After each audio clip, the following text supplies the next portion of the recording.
श्री वल्लभाधीश की जय। श्री गुसाई जी परम दयाल की जय। श्याम सुंदर श्री यमुने महारानी की जय। श्री गिरिराज धरण की जय। श्रीमद् भागवत चतुर्थ स्कंध। आज है 9वां अध्याय। पिछले वाले 8वें अध्याय में हमने पढ़ा था कि किस तरीके से ध्रुव जी ने तपस्या की। उनकी माता ने उन्हें, सुनीति ने जो उन्हें सब कुछ बताया कि जो भी उनकी सौतेली माँ ने उन्हें कहा है वो सब ठीक है, तुम्हें तपस्या करनी पड़ेगी। और किस तरीके से उन्होंने तपस्या की एक पैर पे खड़े होकर, ये सारा हमने पिछले वाले अध्याय में पढ़ा था। आज है 9वां अध्याय और आज हम पढ़ेंगे ध्रुव जी का वर पाकर घर लौटना। अतः 9वां अध्याय। श्री मैत्रेय जी कहते हैं, विदुर जी, भगवान के इस प्रकार आश्वासन देने से देवताओं का भय जाता रहा और वे उन्हें प्रणाम करके स्वर्ग लोक को चले गए। देवताओं को क्या भय था कि जिस तरीके से ध्रुव जी ने अपनी सांसें रोक रखी थी, तो उनकी सांसें रोकने की वजह से संपूर्ण जगत की सांसें रुक गई थी। तो देवतागण जो हैं वो भगवान के पास आकर विनती कर रहे थे। तो फिर भगवान ने उन्हें आश्वासन दिया था कि आप लोग चिंता मत करो, ठीक है। वो ये सब आश्वासन लेकर वो स्वर्ग लोक को चले गए। तदंतर विराट स्वरूप भगवान गरुड़ पर चढ़कर अपने भक्त को देखने के लिए मधुवन में आए। उस समय ध्रुव जी तीव्र योगाभ्यास से एकाग्र बुद्धि के द्वारा भगवान की बिजली के समान दैदीप्यमान जिस मूर्ति का अपने हृदय कमल में ध्यान कर रहे थे, वह सहसा विलीन हो गई। इससे घबराकर उन्होंने जैसे ही नेत्र खोले कि भगवान के उसी रूप को सामने खड़ा पाया। प्रभु का दर्शन पाकर बालक ध्रुव को बड़ा कुतूहल हुआ। वे प्रेम में अधीर हो गए। उन्होंने पृथ्वी पर दंड के समान लौटकर उन्हें प्रणाम किया। फिर वे इस प्रकार प्रेम भरी दृष्टि से उनकी ओर देखने लगे मानो नेत्रों से उन्हें पी ही जाएंगे, मुख से चूम लेंगे और भुजाओं में कस लेंगे। वे हाथ जोड़े प्रभु के सामने खड़े थे और उनकी स्तुति करना चाहते थे, लेकिन किस प्रकार करें ये नहीं जानते थे। सर्वांतर्यामी हरि उनके मन की बात जान गए।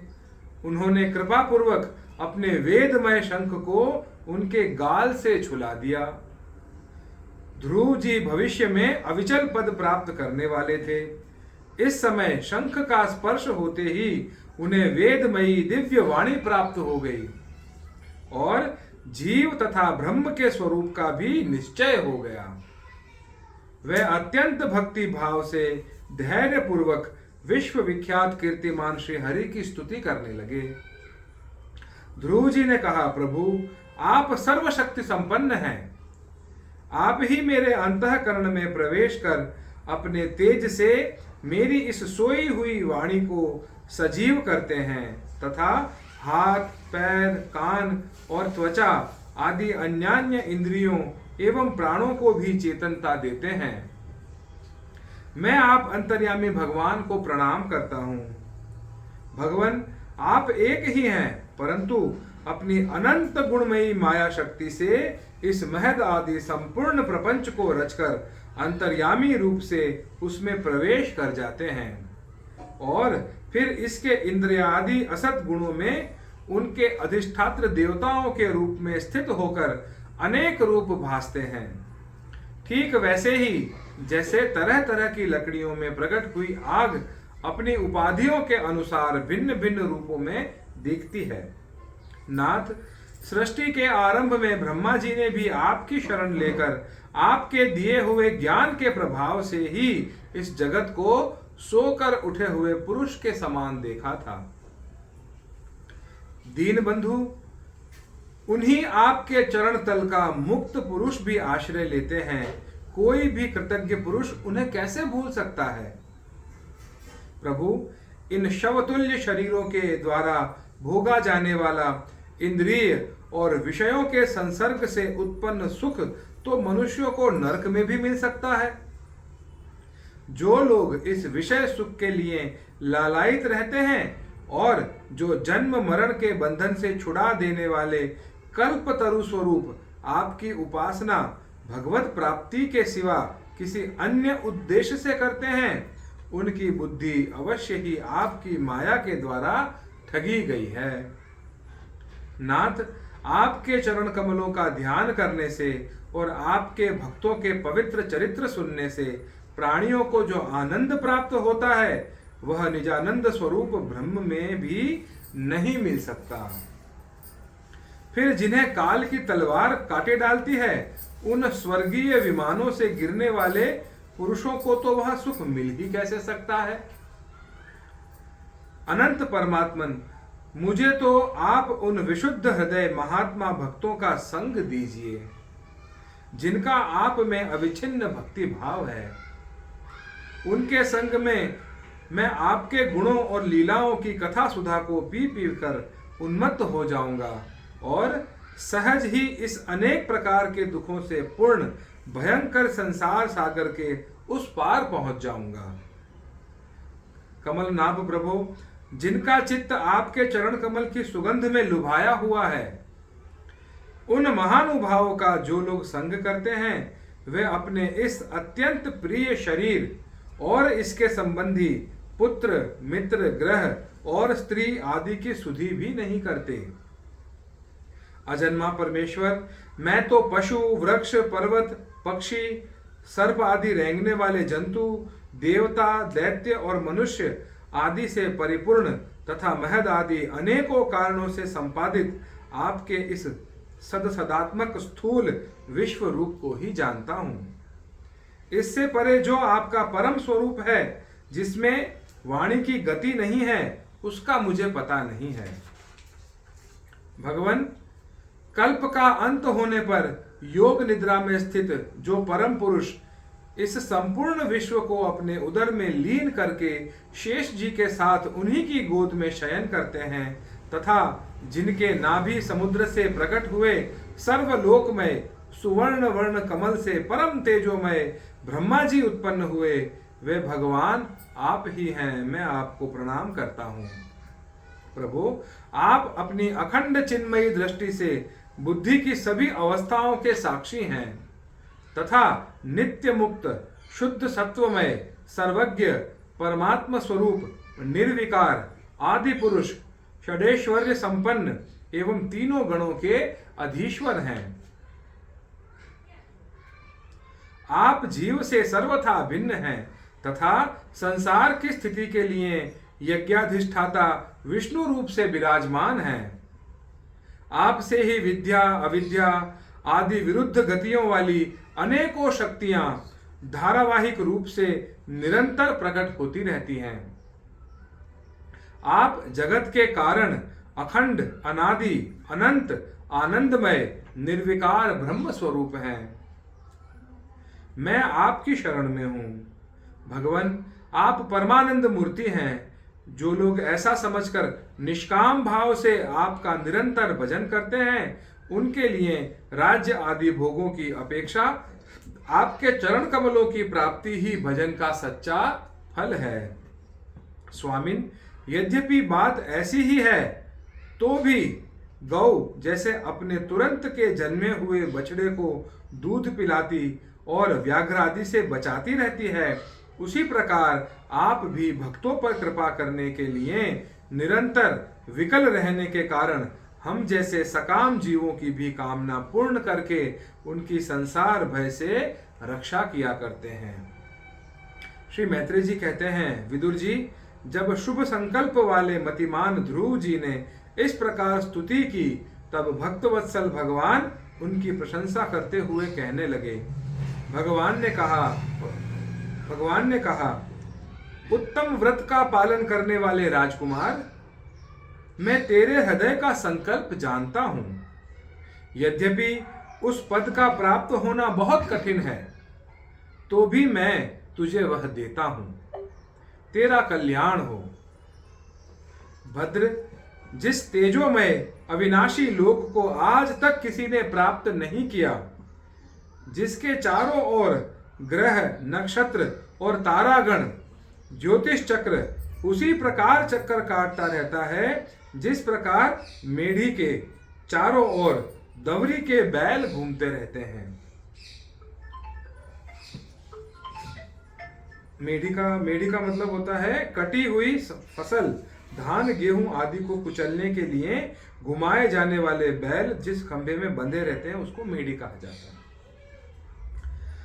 अवांतर कल्प पर्यंत रहने वाले अन्य लोकों का नाश हो जाने पर भी जो स्थिर रहता है तथा तारागण के सहित धर्म, अग्नि, कश्यप और शुक्र आदि नक्षत्र एवं सप्तर्षिगण जिसकी प्रदक्षिणा किया करते हैं वह ध्रुव लोक मैं तुम्हें देता हूं।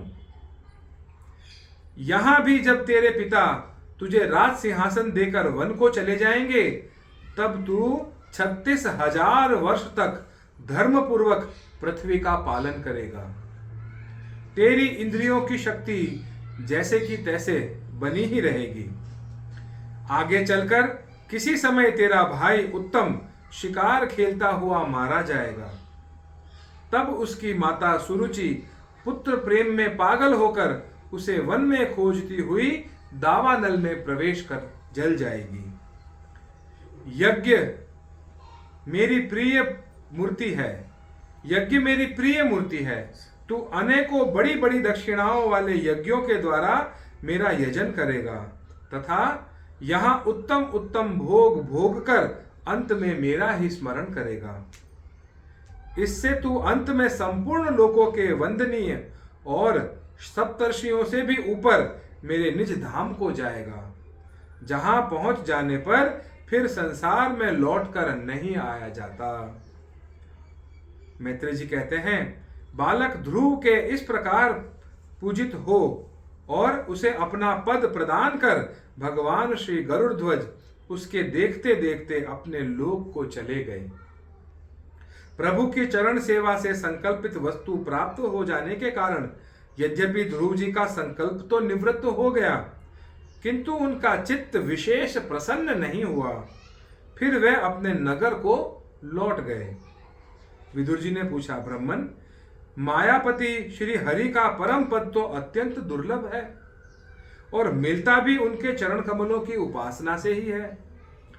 ध्रुव जी भी सारासार का पूर्ण विवेक रखते थे, फिर एक ही जन्म में उस परम पद को पा लेने पर भी उन्होंने अपने को अकृतार्थ क्यों समझा? श्री मैत्रेय जी ने कहा, ध्रुव जी का हृदय अपनी सौतेली माता के वांग बाणों से बिंध गया था तथा वर मांगने के समय भी उन्हें उनका स्मरण बना हुआ था। इसी से उन्होंने मुक्तिदाता श्री हरि से मुक्ति नहीं मांगी। अब जब भगवत दर्शन से वह मनोमालिन्य दूर हो गया तो उन्हें अपनी इस भूल के लिए पश्चाताप हुआ। ध्रुव जी मन ही मन कहने लगे, अरे सनकादि ऊर्ध्वरेता नैष्ठिक ब्रह्मचारी सिद्ध भी जिन्हें समाधि द्वारा अनेकों जन्मों में प्राप्त कर पाते हैं, उन भगवान के चरणों की छाया को मैंने 6 महीने में ही पा लिया, किंतु चित्त में दूसरी वासना रहने के कारण मैं फिर उनसे दूर हो गया। ओहो, मुझ मंद भाग्य की मूर्खता तो देखो, मैंने संसार पाश को काटने वाले प्रभु के पाद पद्मों में पहुंचकर भी उनसे नाशवान वस्तु की याचना की। देवताओं को स्वर्ग भोग के पश्चात फिर नीचे गिरना होता है, इसलिए वे मेरी भगवत प्राप्ति रूप उच्च स्थिति को सहन नहीं कर सके, अतः उन्होंने ही मेरी बुद्धि को नष्ट कर दिया होगा। तभी तो मुझ दुष्ट ने नारद जी की यथार्थ बात भी स्वीकार नहीं की। क्या कहा था नारद जी ने कि तुम ये सब छोड़ो और ठाकुर जी की शरण में चले जाओ, लेकिन उन्होंने कहा कि भाई मेरी बुद्धि तो भाई राजपूत उसकी है, लेकिन मुझसे ये सहन नहीं हो रहा कि मुझे इस तरीके से मेरा अपमान किया गया। तो ये बात को याद कर रहे हैं कि भाई मैंने नारद जी के भी बात को नहीं समझा। यद्यपि संसार में आत्मा के सिवा दूसरा कोई भी नहीं है, तथापि सोया हुआ मनुष्य जैसे स्वप्न में अपने ही कल्पना किए हुए व्याघ्र आदि से डर जाता है, उसी प्रकार मैंने भी भगवान की माया से मोहित होकर भाई को ही शत्रु मान लिया और व्यर्थ ही द्वेष रूप हार्दिक रोग से मैं जलने लगा। जिन्हें प्रसन्न करना अत्यंत कठिन है, उन्हीं विश्वात्मा श्री हरि को तपस्या द्वारा प्रसन्न करके मैंने जो कुछ मांगा है वह सब व्यर्थ है। ठीक उसी तरह जैसे गतायु पुरुष के लिए चिकित्सा व्यर्थ होती है।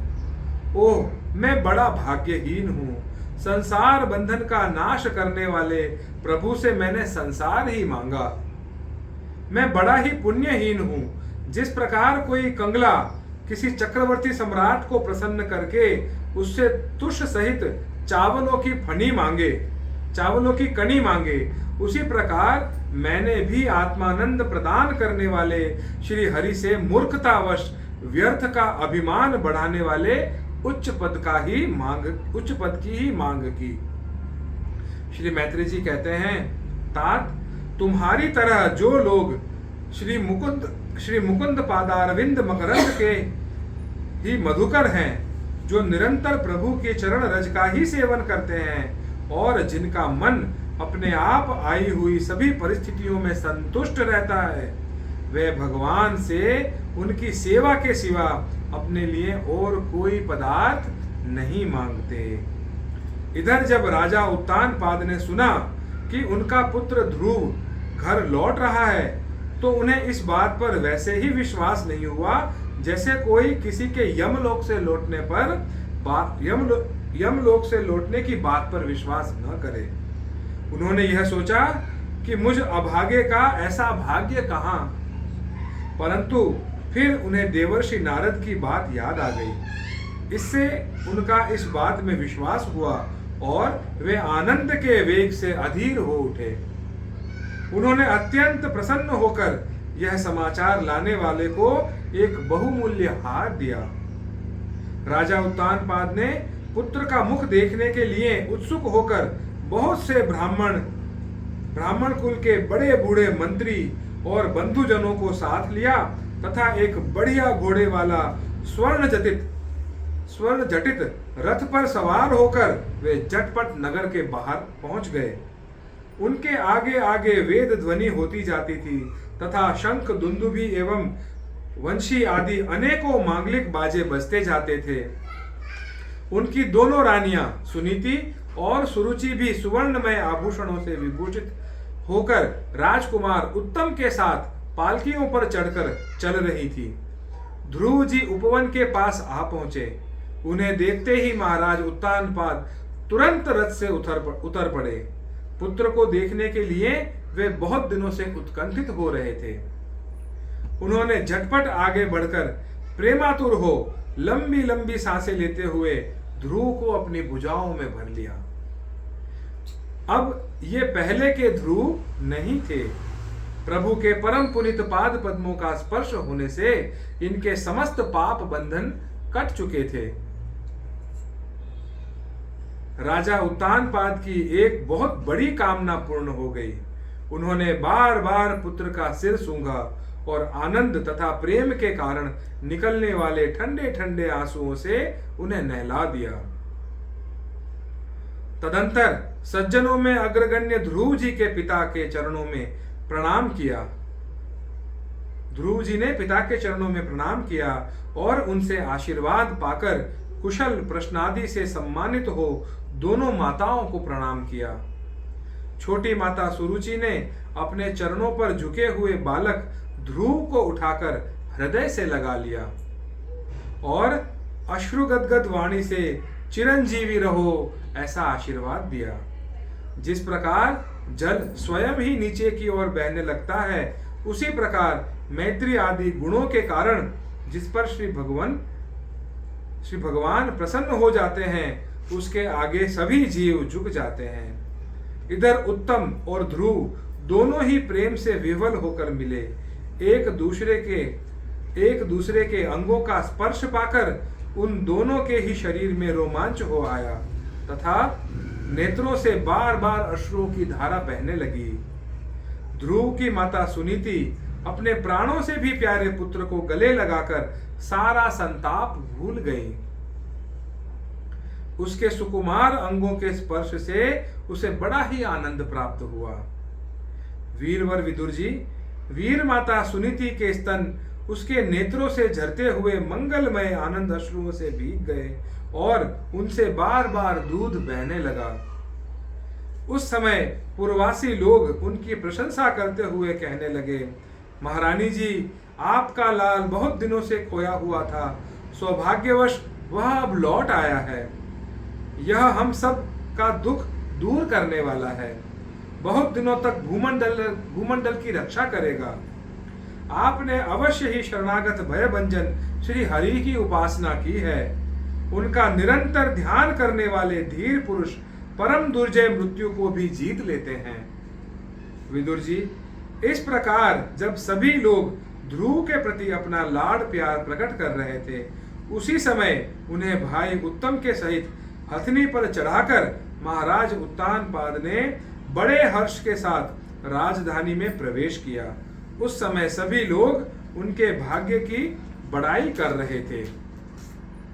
नगर में जहां तहां मगर के आकार के सुंदर दरवाजे बनाए गए थे तथा फल फूलों के गुच्छों के सहित केले के खंभे और सुपारी के पौधे सजाए गए थे। द्वार द्वार पर दीपक के सहित जल के कलश रखे हुए थे जो आम के पत्तों, वस्त्रों, पुष्पमालाओं तथा मोती की लड़ियों से सुसज्जित थे। जिन अनेकों परकोटों, फाटकों और महलों से नगरी सुशोभित थी, उन सब को सुवर्ण की सामग्रियों से सजाया गया था तथा उनके कंगूरे विमानों के शिखरों के समान चमक रहे थे। नगर के चौक, गलियों, अटारियों और सड़कों को झाड़ बुहार कर उन पर चंदन का छिड़काव किया गया था और जहां तहां खील, चावल, पुष्प, फल, जौ एवं अन्य मांगलिक उपहार सामग्रियां सजी रखी थीं। ध्रुव जी राजमार्ग से जा रहे थे। उस समय जहां तहां नगर की शीलवती सुंदरियां उन्हें देखने को एकत्र हो रही थीं। उन्होंने वात्सल्य भाव से अनेकों शुभ आशीर्वाद देते हुए उन पर सफेद सरसों, अक्षत, दही, जल, दुर्वा, पुष्प और फलों की वर्षा की। इस प्रकार उनके मनोहर गीत सुनते हुए ध्रुव जी ने अपने पिता के महल में प्रवेश किया। वह श्रेष्ठ भवन महामूल्य मणियों की लड़ियों से सुसज्जित था। उसमें अपने पिताजी के लाड़ प्यार का सुख भोगते हुए वे उसी प्रकार आनंद पूर्वक रहने लगे जैसे स्वर्ग में देवता लोग रहते हैं। वहां दूध के फेन के समान सफेद और कोमल शैयाएं, हाथी दांत के पलंग, सुनहरी कामदार पर्दे, बहुमूल्य आसन और बहुत सा सोने का सामान था। उसकी स्फटिक और महामरकत मणि यानी पन्ने की दीवारों में रत्नों की बनी हुई स्त्री मूर्तियों पर रखे हुए मणिमय दीपक जगमगा रहे थे। उस महल के चारों ओर अनेक जाति के दिव्य वृक्षों से सुशोभित उद्यान थे, जिनमें नर और मादा पक्षियों का कलरव तथा मतवाले भौरों का गुंजार होता रहता था। उन बगीचों में वैदुर्य मणि यानी पुखराज की सीढ़ियों से सुशोभित बावलियां थी, जिनमें लाल, नीले और सफेद रंग के कमल खिले रहते थे तथा हंस, कारंडव, चकवा एवं सारस आदि पक्षी क्रीड़ा करते रहते थे। राजर्षि उत्तानपाद ने अपने पुत्र के अति अद्भुत प्रभाव की बात देवर्षि नारद से पहले ही सुन रखी थी। अब उसे प्रत्यक्ष वैसा ही देखकर उन्हें बड़ा आश्चर्य हुआ। फिर यह देखकर कि अब ध्रुव तरुण अवस्था को प्राप्त हो गए हैं, अमात्य वर्ग उन्हें आदर की दृष्टि से देखते हैं तथा प्रजा का भी उन पर अनुराग है। उन्होंने उन्हें निखिल भूमंडल के राज्य पर अभिषिक्त कर दिया और आप वृद्धावस्था आई जानकर आत्म स्वरूप का चिंतन करते हुए संसार से विरक्त होकर वन को चल दिए। इति श्रीमद्भागवते महापुराणे पारमहंस्यां संहितायां चतुर्थ स्कंधे ध्रुव राज्याभिषेक वर्णनम नाम नवमोऽध्याय। अगले अध्याय में यानी 10वें अध्याय में हम पढ़ेंगे राजा ध्रुव के भाई उत्तम का मारा जाना, ध्रुव का यक्षों के साथ युद्ध करना। श्री वल्लभाधीश की जय, श्री गोसाई जी परम दयाल की जय, श्याम सुंदर श्री यमुने महारानी की जय, श्री गिरिराज धरण की जय।